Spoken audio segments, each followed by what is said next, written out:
Se reconstruire après un pervers narcissique. Bonjour à tous mesdames et bienvenue dans cette vidéo.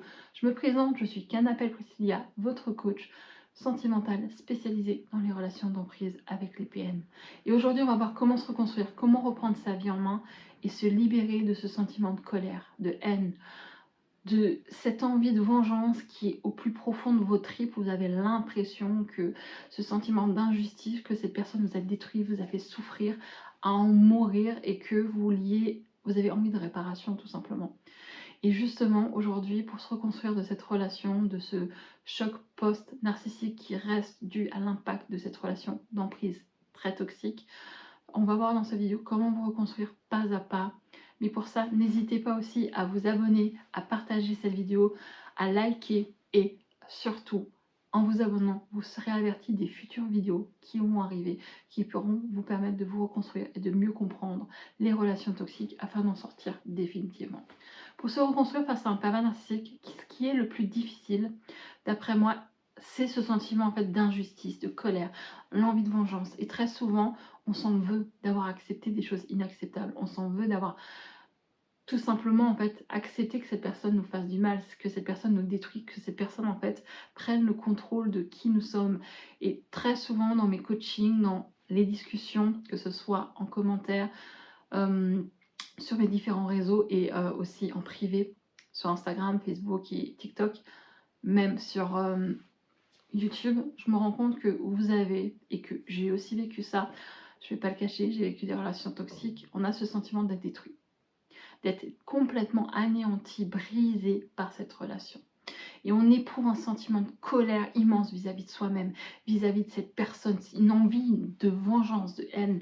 Mais le problème, c'est que tant qu'on véhicule, en fait, tant qu'on reste face à cette colère, cette haine viscérale et cette souffrance, cette sensation où on est détruit et qu'on n'apprend pas en fait à lâcher prise, on va continuer à être dans ce cercle vicieux de je veux ma vengeance, j'ai mal, il m'a détruit, à revivre, même si on n'est plus avec cette personne, constamment en fait, la relation, la désillusion, le sentiment de rejet, de colère, de haine, d'envie de vengeance viscérale qui est au fond de nos tripes, on ne va pas se le cacher, hein, c'est la réalité.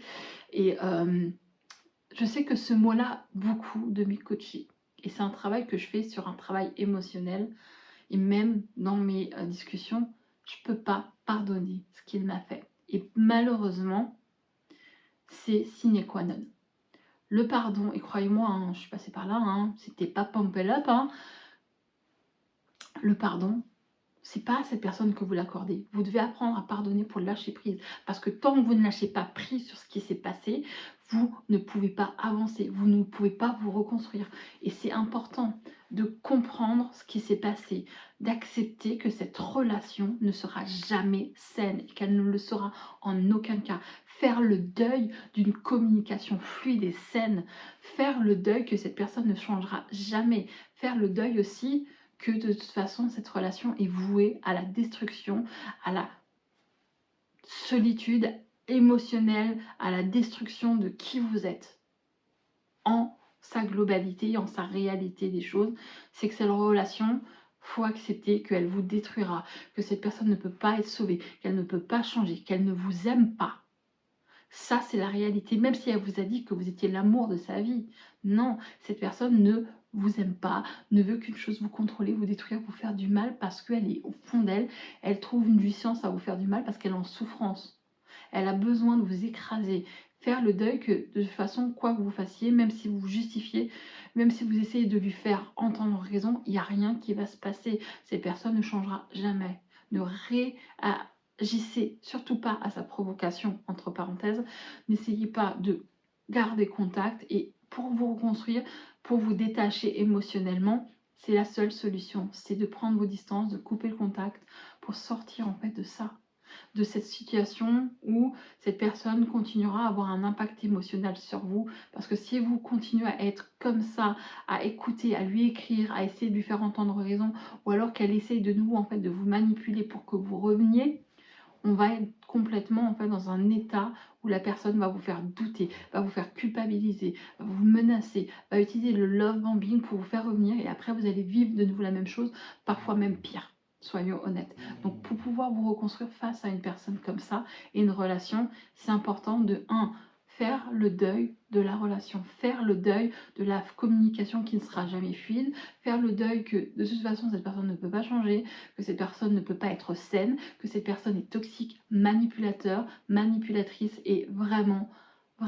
malsaine pour vous, et que cette relation, la seule chose que vous devez faire en deuxième position, c'est de fuir, de vous reconstruire, de vous isoler face à cette personne, de ne plus avoir de contact, de ne plus lui parler, ne pas essayer de lui faire entendre raison, même si elle vous dit « je t'aime, t'es l'amour de ma vie », j'ai compris, c'est de la merde, c'est du fake, c'est du mensonge, c'est du bullshit.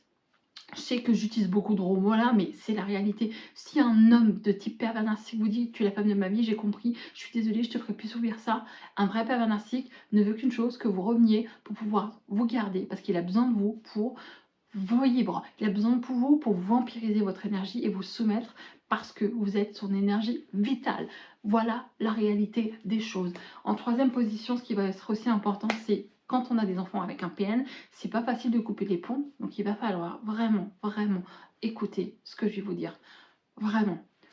Mettre les limites. Mettre des limites fermes, ne pas changer, ne pas essayer de se laisser dissuader quand il va vous manipuler. Ne surtout pas rentrer dans son jeu de « ouais, peut-être qu'il a raison, peut-être qu'il va changer ». Non, on reste ferme, non, c'est non. Avec cet individu, avec cette personne toxique, on ne peut pas écouter ce qu'il nous raconte parce que c'est que un moyen de vous manipuler. Donc on n'écoute pas du tout, on ne rentre pas dans le jeu, on ne continue pas à écouter, on ferme les écoutilles, on dit ok c'est ton avis, c'est pas le mien, point. Parce qu'il va utiliser la manipulation de toutes les sortes qui est possible, la culpabilisation, la menace, la provocation, les mots doux, la culpabilité de vous dire que c'est de votre faute ou bien que vous êtes l'amour de sa vie.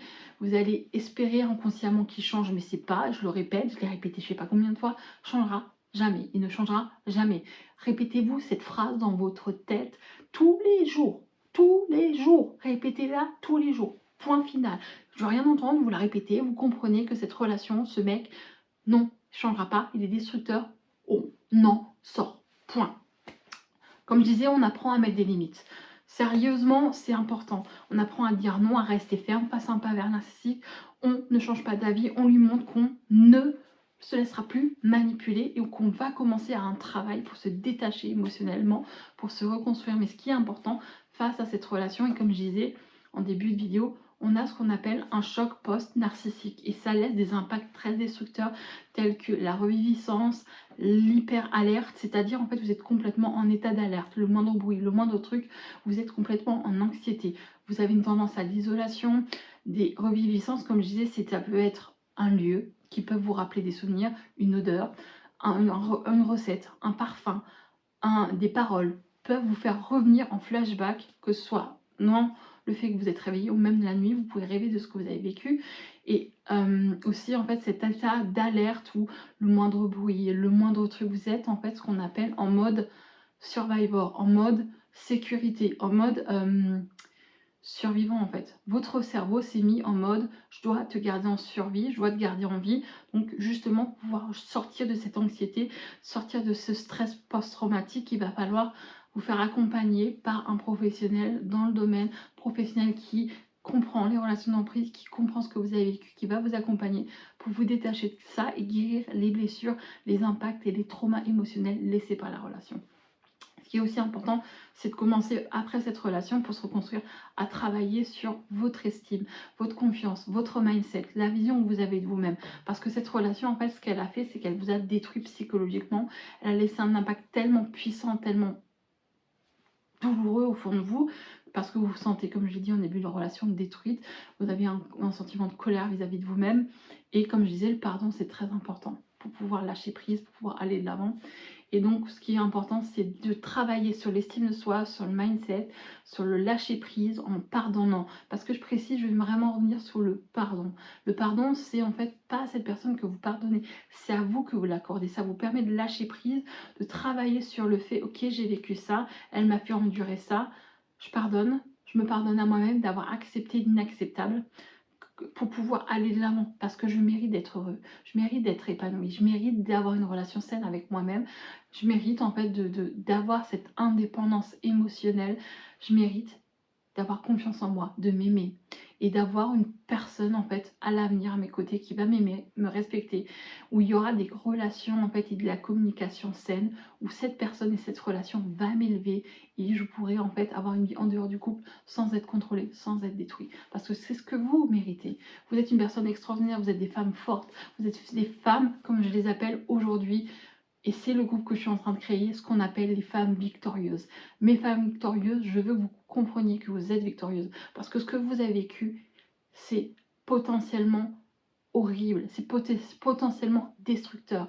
Donc aujourd'hui, vous êtes des femmes victorieuses, vous êtes des femmes fortes, des femmes puissantes. Et ces femmes puissantes ne se laisseront plus jamais buter, désolée de le dire comme ça, par un PN émotionnellement.